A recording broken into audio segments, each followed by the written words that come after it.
Hey people, you found the Hillbilly Voodoo channel, where we take what we have to make what we want. And if you've been subscribed or following along, you know that we've got a lathe here, and we've had to move this lathe down the driveway.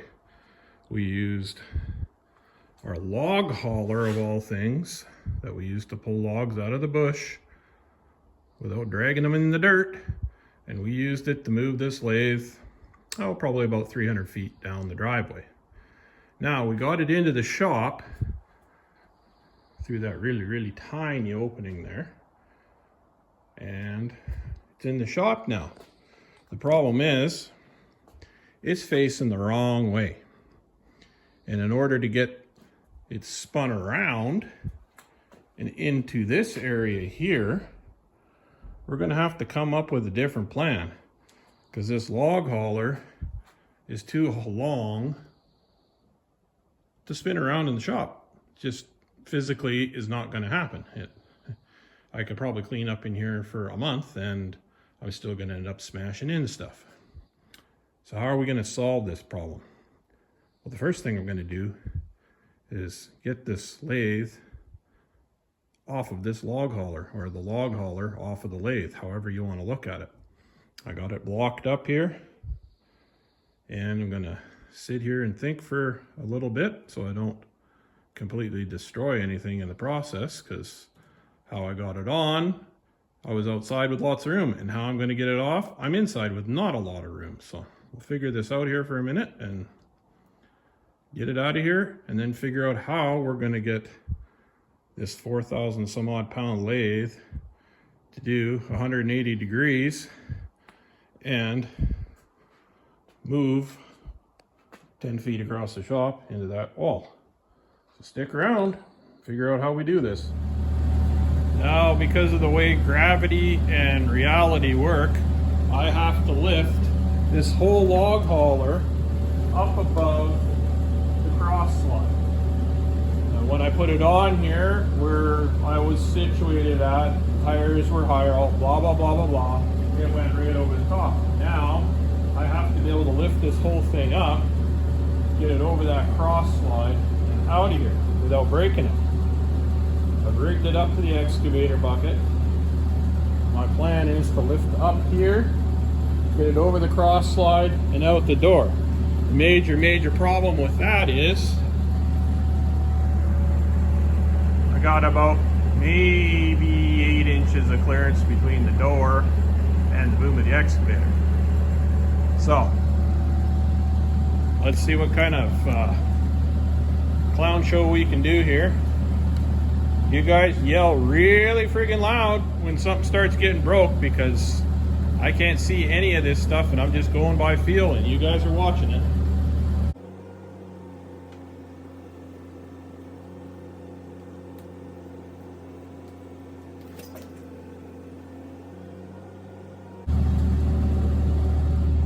I just had a brief moment of intelligence here. Now that I got this lifted up, I could probably just run the whole carriage back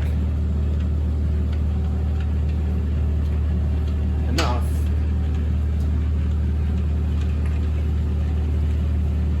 Yeah, look at that, eh? Use your brain. So now, if this thing does fall down, it's not going to smash any of the important stuff. See, now if I was completely full of crap, I would have just pretended that this is how I was doing it all along, and I would look like I'm a really smart person.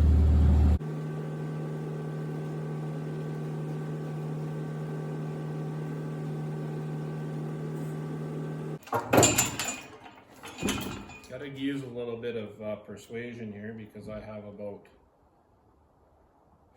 I don't know, 1/4 of an inch between the sawhorse that my planer's on and the edge of the log hauler. So I guess if I hold my tongue just right and maybe bite it a little bit, then this thing will come out of here. Well, that was pretty slick. I only got a little bit of dirt on my hands. Now that we got this thing right where it is, right in the middle of the shop where it's taking up a whole lot of space. Yeah, isn't it, Dot? Well, anyways, we need to put some type of rollers or wheels or something on this thing. Now, I was watching people on YouTube, and I was also thinking about how we used to move large boat motors around. And I think I'm going to build some dolly wheels that I can slide underneath like a tow truck dolly and lift it up, and then I can put another set of wheels on that side and we can roll it around the shop. Is that a good idea? I don't know. I think it'll work. You think that's a good idea, Dot? Oh, maybe not. She's running away. Oh no, she's coming back. She must think it's a good idea. So let's go wander around outside and see what we can find to build wheels out of. Is that a good idea? Yeah. So this so far is what I've found. They're round, right? They look like wheels. They'll make wheels. Yeah. So we got some pipe. I think that's about maybe a 5-inch diameter, maybe 4-inch, somewhere in there. It doesn't really matter. And then we got another piece of, this is drill stem, I believe. And then I found this shaft with some bearings on it. I believe that shaft was out of the transmission of a rock crusher, of all things. Bearings are super crusty, but they go around still, so they should make some wheels, right? Okay, well, let's find some other pieces and stick them together and make some wheels. Now, I found some plates of steel, and I took our potential wheel and put it on there and traced it out. So we got a circle there. Now I need to find the center of that circle. The easiest way that I remember to find a center of a circle is a little bit of, I think it was high school geometry, but anyways, you draw a chord across the circle. So you pick 2 points on the circle. I make it easily divided by 2, so we got 4 inches there. We're going to draw a line across from one side of the circle to the other. Half of 4 is 2, so we'll put a little mark there. We'll take our square, line it up at the corner on that mark, and with the line, draw a line across like that. And we'll turn this a little bit, and we'll draw another chord. Yeah, they're called chords. I don't know why they're called chords, but anyways. One point to another. Mark at the center. Put our square there again. Try to get it as close as possible. We're using a Sharpie, so it's not going to be super precision, but it'll give us an idea of where the center is. Now where those 2 lines that we've come off of the square part intersect is the center of our circle. Now, if we want to get a little more technical and maybe a little bit more accurate, we'll do another chord.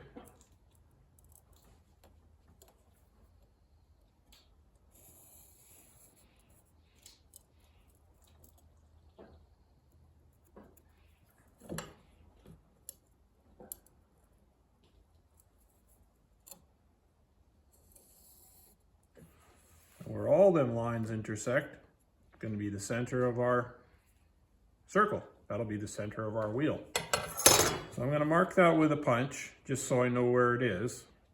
I'm going to clean this all up fairly well for welding.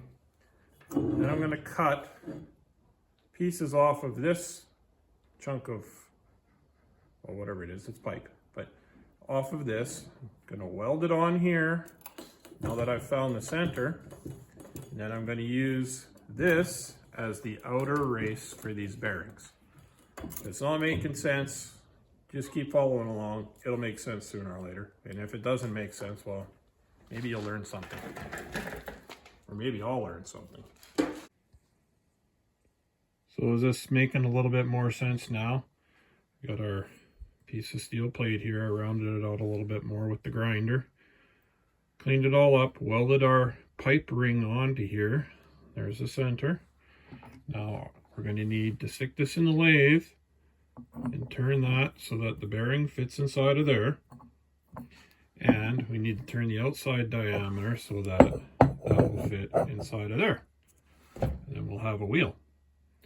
So I won't be able to show much of the machining on camera because, like my subscribers and longtime viewers know, the floor in here bounces like crazy, and yeah, you get all seasick and woozy because you're vibrating all over the place and you probably won't be able to see anyways, but I'll try to show you a little bit of it anyways. I am almost certain that this poor little lathe is going to scream a giant sigh of relief once I get that big lathe up and operational. But you know, this poor little machine does a heck of a lot of work for what it is and for what I paid for it.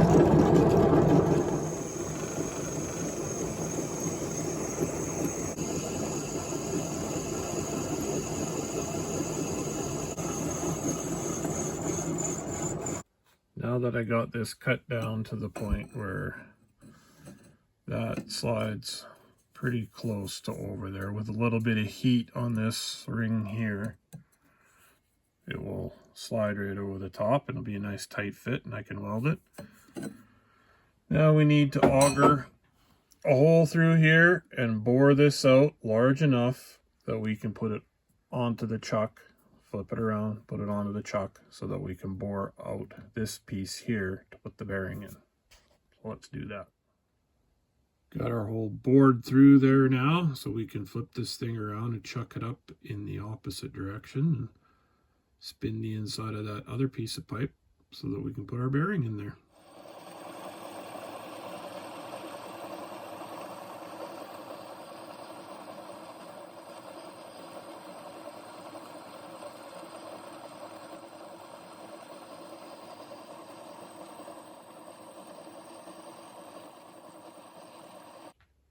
I got our little wheel assemblies put together here and welded up. Bearing drops inside there. Our little shaft that we had that was fairly long, we've cut down. That will go through here like this. Drilled a hole in the end, threaded it. Now, I haven't decided which way it's going to go through. Maybe this way so that I can put a washer over the end to hold that bearing and everything in there. Now this end we need something for the lathe to sit on. So I'm thinking a piece of angle iron like that, so that the lathe can sit on it like that, and this wheel can go roundy on the outside, and we can get everybody to move into the spot that we need it to move in. Now this piece of angle iron is going to have to be fairly beefy because it's got to hold up the weight. And we'll have a couple rods that go from the angle iron underneath the lathe to hold it all together. So let's go wander around and see what we can find for, well, a fairly chunky size of angle iron.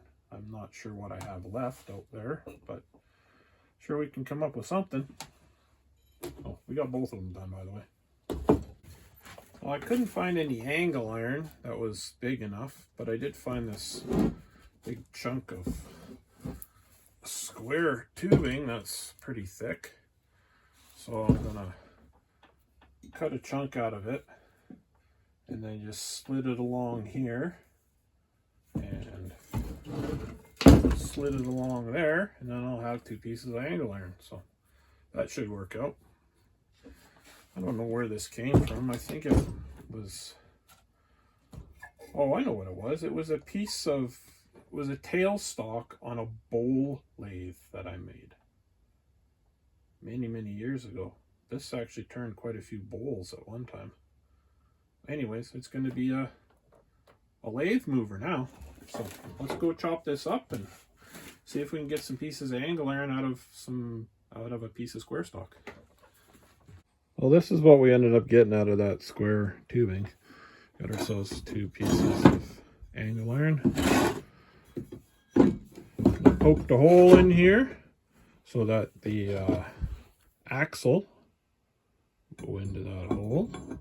We'll weld that in there. We can put our bearing and our wheel on the outside here. And then I'm going to cut two pieces of pipe that I will weld onto here. And our axle, or I don't know what we'll call it, but the piece that goes underneath the lathe will sit here. You'll see what I'm talking about.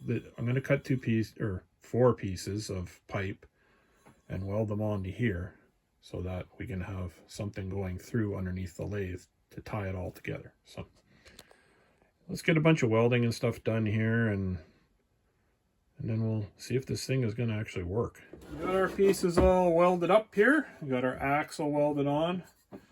Got our pipes welded onto the bottom for the bar to go through. Got a little spacer collar here. Got our bearing all grossed up with grease. Slide that onto there, like that. That spins.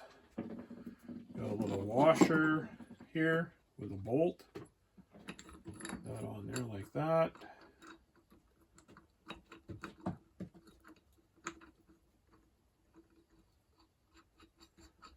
Tighten that up.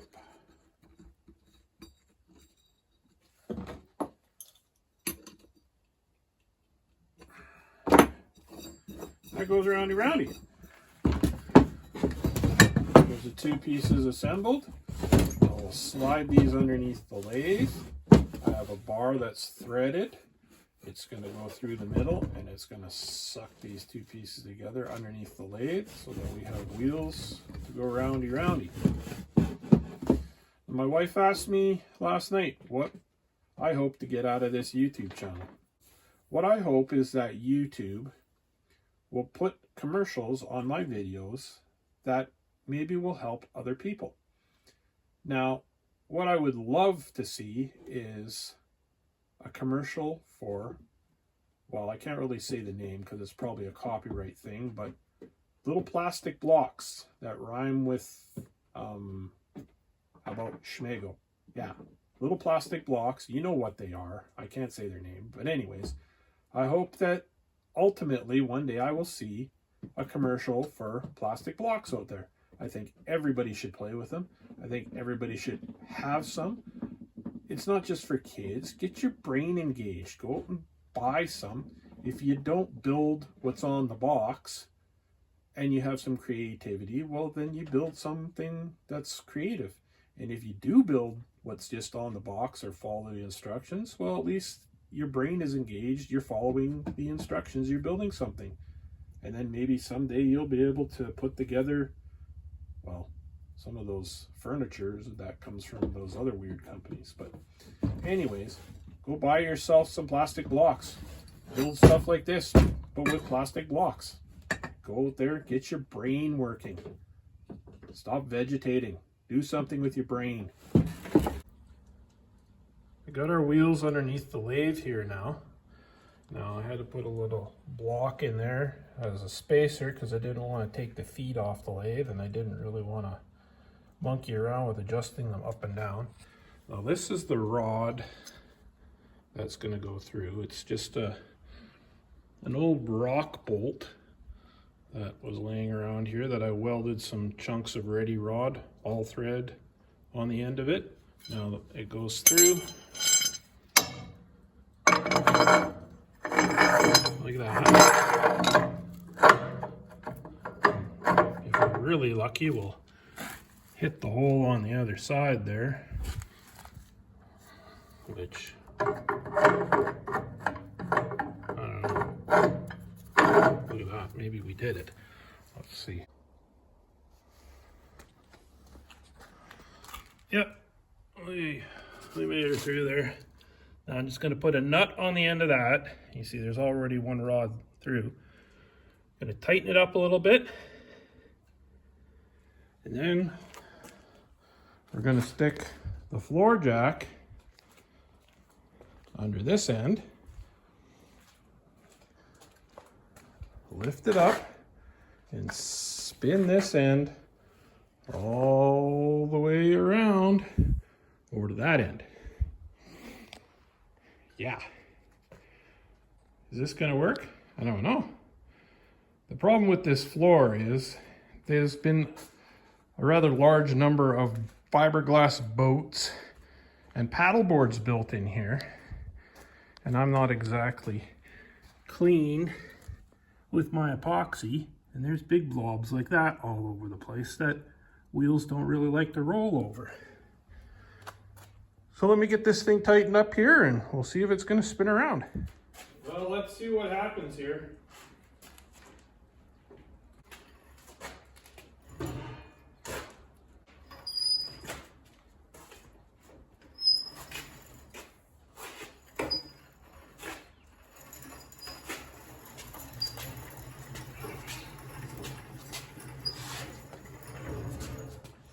Seems to be working pretty slick, so I'm gonna have to push it that way a little bit, I think. Oh no, let's keep moving this way.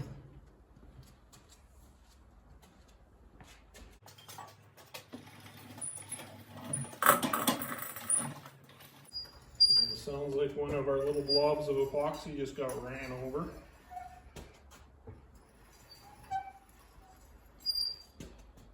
Gonna have to move you guys so you don't get run over. And I'm gonna have to get really skinny to get in between this jack and the wall. Well, let's see how good I am at driving a lathe.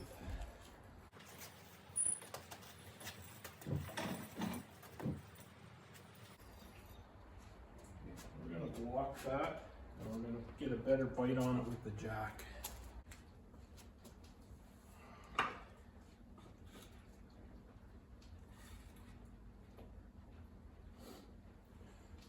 Going to get a slight better position for that jack so it doesn't slide out.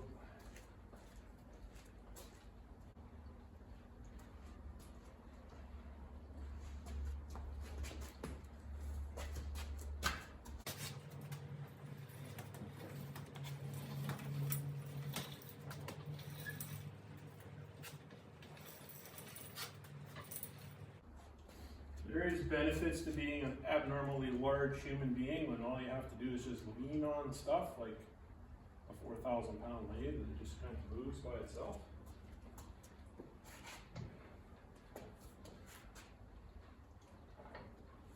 Well, we're going to block that again just in case it falls.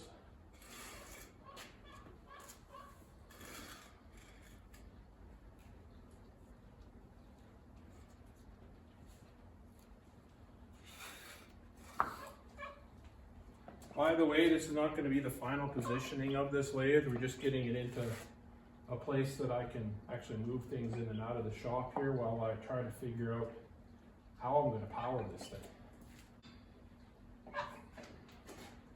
Dot, you better stay out of the way or you're going to get squished. Yeah, that's you.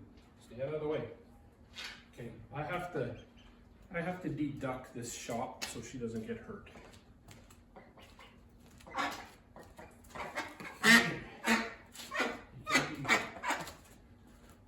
Say hi.